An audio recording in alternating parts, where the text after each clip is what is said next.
Здравейте на всички, добре дошли в последната ни част от поредицата ни с Петя. В това видео ще снимаме много вкусни браунита, които са баунтита. Значи са баунтита, които са супер сладки, супер вкусни. Още не съм изчислил калориите им, но в края на видеото ще има разписани калориите, съставките и долу под видеото в описанието ще намерите и рецептата. Разбира се, след като изгледате видеото, да си може да се запишете по-спокойно. Желая ви приятно гледане! За протеиновите кокосови десертчета ще ни трябват кокосови стърготини, консерва кокосово мляко, какаово или кокосово масло, каквото си имате или каквото предпочитате, доза протеин и шоколад за овалване. Слагаме си дозата протеин. Може да си изберете каквото искате, в случай имаме шоколадче. Слагаме кокосовите стърготини. Аз мога да се набия така, за да се виждам и аз. Това е хубаво, обаче ако снима мене, главата на тебе ти се реже, трябва малко така. Малко по-далеч. Какво е това? Кокосово масло. Не, кокосово, какаово. Много е хубаво, че оператора... Аз не разбрах какво правим. Трябва да го разтопим малко. Как? Слагаш микровълновата за 10 секунди. 10 секунди. Аз ли ги броя или микровълновата? Да, и може да ми отвориш консервата, защото няма да се справя. Аз нали за това съм тук?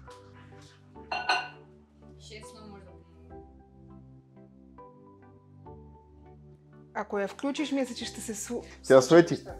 Свети, да. Ама само на 17 часа, така че... Сега няма да видим колко се разтопило. Трябва ни да е омекнало. Не е мръднал. Знаеш ли то? Защото реално микровълновата работи с вибрации, които действат на молекулите на водата в продукта, който вкарваш. Съответно, това като е сухо, много по-трудно ще се затопи. Не знам дали знаеш, защото ти хубаво си учила физика, ама химия учила ли си, а? Никога не съм учила химия. Отвори консервата през това време. Как не си учила химия? Не съм учила. А какво беше учила? Инженер-химик съм, заповядай. Отвори ми консервата. Много мръза да вкарам ногтите под това. Да го махам цялото? Не го махай цялото, няма да използваме цялото, ще използваме само малко, колкото да можем да забъркаме. Да, ще ни му трябва още... Значи много ви е слаба микровълновата. Моята е по-стара и работи по-добре. По принцип. Верно са. Докато чакаме да ни се разтопи, ще сложим около 55 грама кокосова сметана. Понеже обичам да цапам хубавото, че няма да мия аз, ще отидеш купим мялна специално за видеото. Да, благодаря. Всякъде, освен от там, където искам. Много топло става престилка. Много работа свърши силно и... Ама ми отива, нали? Много ти отива. Ще ми обърна така гръб с камерата. И слагаме 5 грама какаово масло. И толкова зор за 5 грама какаово масло. Не можехме ли го пропуснем Да, даже просто? ще си оближа това масълцето да не ходи тян. Би ли го умешал, защото съм с пръстени? Аз съм с пръсти. И с лак. Имам и дълъг нокът. Един, отлепен. Много хубаво. Каквото остане отдолу, може да го изядеш. И сега трябва да го разбъркаме. Разбъркваме го да стане хубава хомогенна смес. Не, с ръчички. Нека да си изцапаш, да видиш какво е на всички нас, жените. Значи, нали знаеш, че едни от най-добрите готвачи в света са мъжете?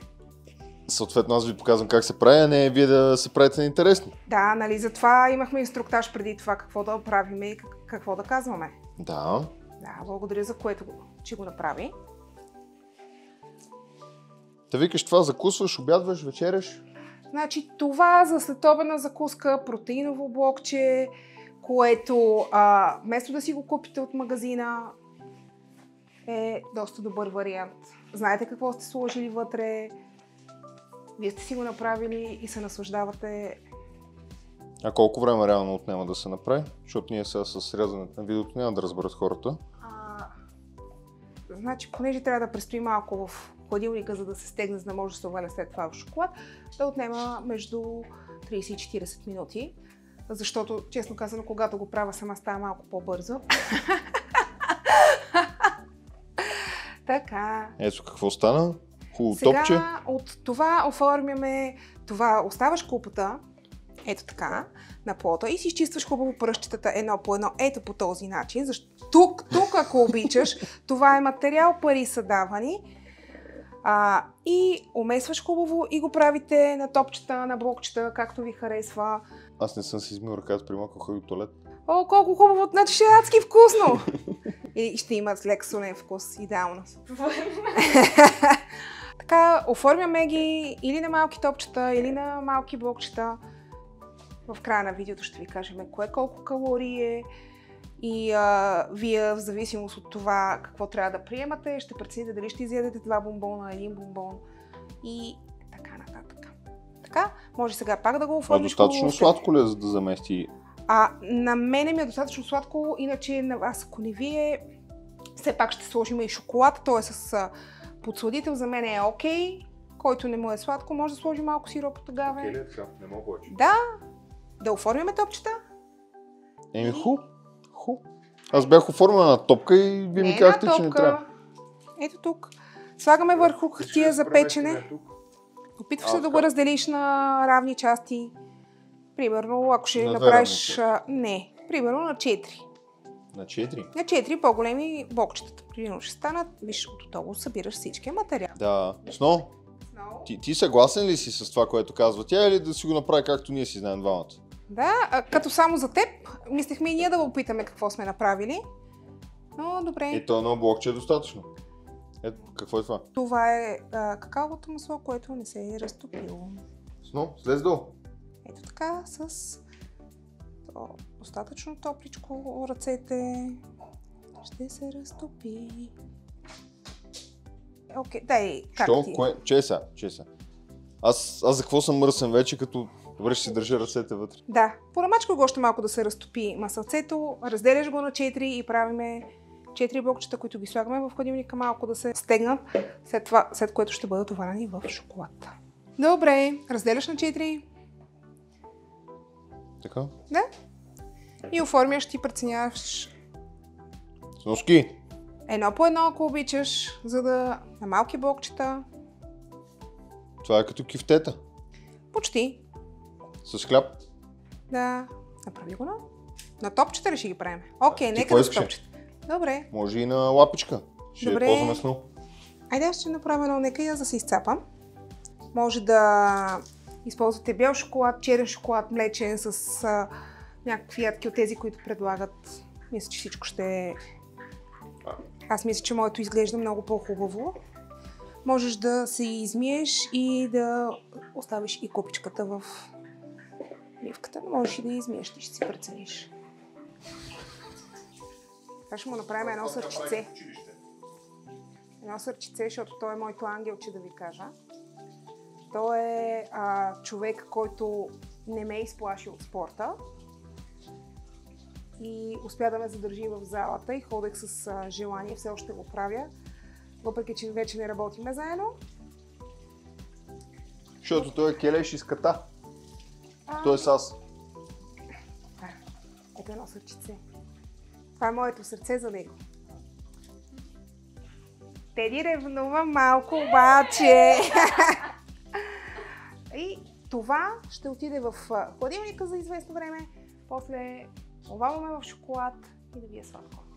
Чакай, стой мирно. Гледай какво готино сърце. Личи си кои аз съм ги направил, нали? Ето вижте, перфектен кръг, перфектно триъгълниче, ромбче. И ето го. 38 грама шоколад и... Това са около 2 грама. А защо не ги засече? И 2 грама какаово масло. Нищо, че не пише толкова. Така, слагаме в микроволната за няколко секунди или на водна баня. Аз предпочитам така в микроволната, става доста по-бързо. Служи го за 10, ще извадиме, ще разбъркаме и после пак ще видим. Не си доволна от нашата микроволна, ли? Не ми хареса вашата микроволна. Прецакваме. Аз си мислех, че по-бързо ще загрее. Ето аз заради това не се бавих толкова с готвене. Защото ти се спука да използваш микроволновата. Да, тя беше до мен и я ползвах. Гледах, че се от нея. И тя като е по-бавна и съответно си мисля, че е минало по-малко време. Ако желаете отгоре, може да си поръсите с кокосови стърготини или пък да някакви ядки да си сложите.